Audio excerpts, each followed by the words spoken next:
Drama करने के लिए जगह बहुत होती है, जिसको करना है करते रहें। यहाँ ड्रामा नहीं, डिलीवरी होनी चाहिए। यहाँ तो नारे नहीं, नीति पर बल देना चाहिए। रणनीति बदले। मैं टिप्स देने के लिए तैयार हूं, उनको कैसे परफॉर्म करना चाहिए। बंगाल चुनाव से पहले मोदी ने संसद में एजेंडा सेट कर दिया है। ड्रामा नहीं, डिलीवरी चाहिए। जी हां, संसद के शीतकालीन सत्र से पहले प्रधानमंत्री नरेंद्र मोदी ने विपक्ष को यह साफ संदेश दे दिया है कि यह सत्र नारेबाजी और हंगामे में नहीं बल्कि नीति और कामकाज में बिताना चाहिए। उन्होंने बिहार चुनाव में बीजेपी की जीत का उदाहरण देते हुए कहा कि विपक्ष अभी भी हार के गम में है और कुछ दल अशांत दिखाई दे रहे हैं। प्रधानमंत्री मोदी ने विपक्ष से अपील की कि वो सत्र को सुचारू रूप से चलने दें और महत्वपूर्ण कानूनों को पारित कराने में सहयोग करें। बिहार की जीत के बाद मोदी का राजनीतिक फोकस अब पश्चिम बंगाल की ओर है।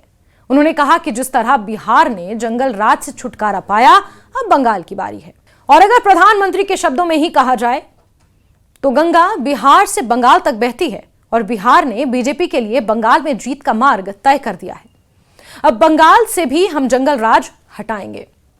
प्रधानमंत्री मोदी ने बंगाल के लोगों को यह भरोसा भी दिलाया कि बीजेपी जनता के साथ मिलकर राज्य में भ्रष्टाचार और अनियमितताओं को खत्म करेगी और विकास के काम को आगे बढ़ाएगी। प्रधानमंत्री नरेंद्र मोदी ने यह साफ किया कि संसद में केवल राजनीति का नाटक नहीं चलेगा बल्कि असली काम और डिलीवरी होगी। उनका संदेश साफ था कि विपक्ष केवल बहस और विरोध करने में समय ना खोए और विकास और नीति निर्माण पर ध्यान दे।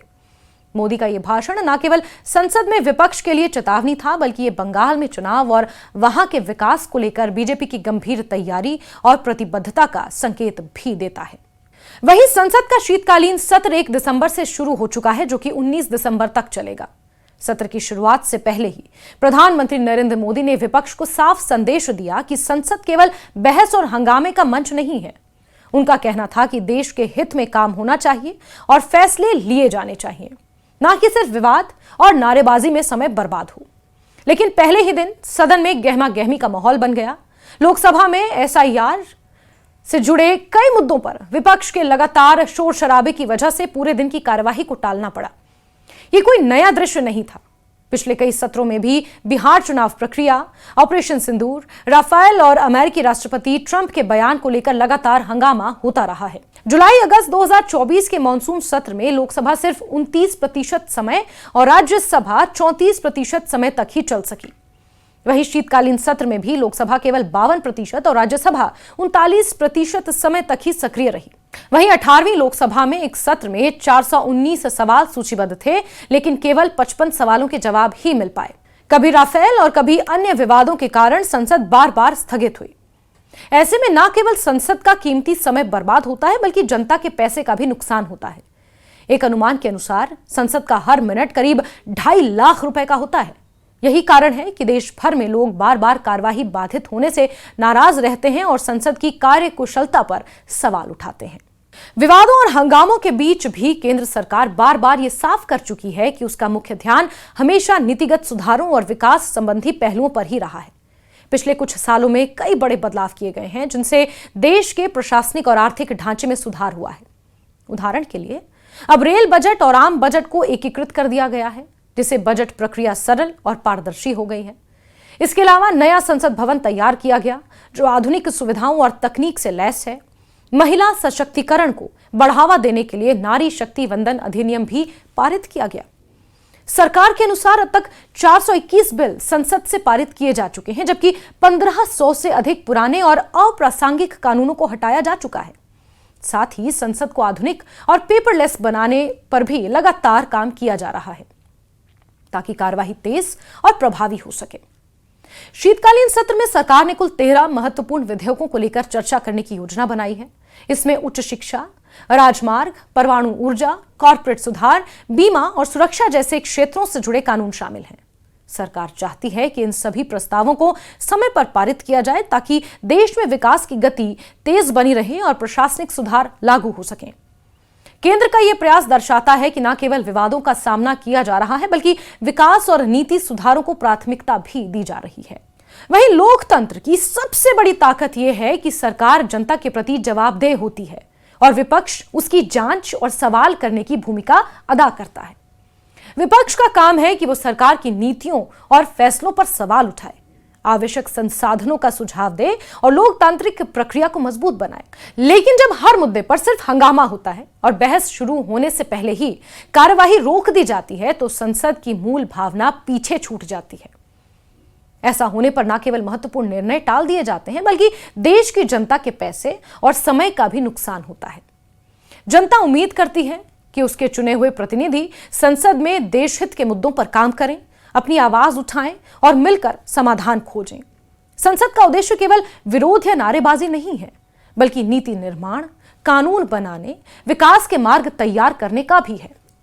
पहले दिन का माहौल देखकर यह सवाल उठता है कि क्या शीतकालीन सत्र देश के हित में ठोस काम कर पाएगा या फिर राजनीतिक टकराव के चलते पिछली तरह फंस जाएगा।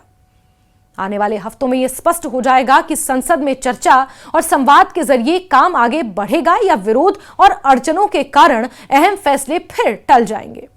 लोकतंत्र तभी मजबूत होता है जब बहस और विरोध संतुलित हों और संसद का हर प्रतिनिधि जिम्मेदारी के साथ अपने कर्तव्यों का पालन करे। केवल तभी जनता को विश्वास होगा कि उसके चुने हुए नेता देश और विकास के लिए काम कर रहे हैं, न कि केवल राजनीतिक चालबाजियों में उलझे हुए हैं। वहीं 18वीं लोकसभा में एक सत्र में 419 सवाल सूचीबद्ध थे, लेकिन केवल 55 सवालों के जवाब ही मिल पाए। कभी राफेल और कभी अन्य विवादों के कारण संसद बार बार स्थगित हुई। ऐसे में न केवल संसद का कीमती समय बर्बाद होता है, बल्कि जनता के पैसे का भी नुकसान होता है। एक अनुमान के अनुसार संसद का हर मिनट करीब 2.5 लाख रुपए का होता है। यही कारण है कि देश भर में लोग बार बार कार्यवाही बाधित होने से नाराज रहते हैं और संसद की कार्यकुशलता पर सवाल उठाते हैं। विवादों और हंगामों के बीच भी केंद्र सरकार बार बार ये साफ कर चुकी है कि उसका मुख्य ध्यान हमेशा नीतिगत सुधारों और विकास संबंधी पहलुओं पर ही रहा है। पिछले कुछ सालों में कई बड़े बदलाव किए गए हैं, जिनसे देश के प्रशासनिक और आर्थिक ढांचे में सुधार हुआ है। उदाहरण के लिए अब रेल बजट और आम बजट को एकीकृत कर दिया गया है, जिससे बजट प्रक्रिया सरल और पारदर्शी हो गई है। इसके अलावा नया संसद भवन तैयार किया गया, जो आधुनिक सुविधाओं और तकनीक से लैस है। महिला सशक्तिकरण को बढ़ावा देने के लिए नारी शक्ति वंदन अधिनियम भी पारित किया गया। सरकार के अनुसार अब तक 421 बिल संसद से पारित किए जा चुके हैं, जबकि 1500 से अधिक पुराने और अप्रासंगिक कानूनों को हटाया जा चुका है।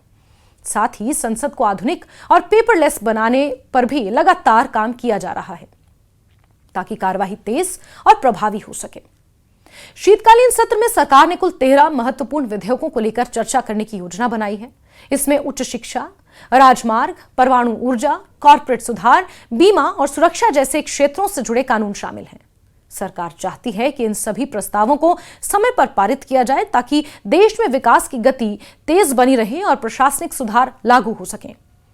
केंद्र का यह प्रयास दर्शाता है कि न केवल विवादों का सामना किया जा रहा है, बल्कि विकास और नीति सुधारों को प्राथमिकता भी दी जा रही है।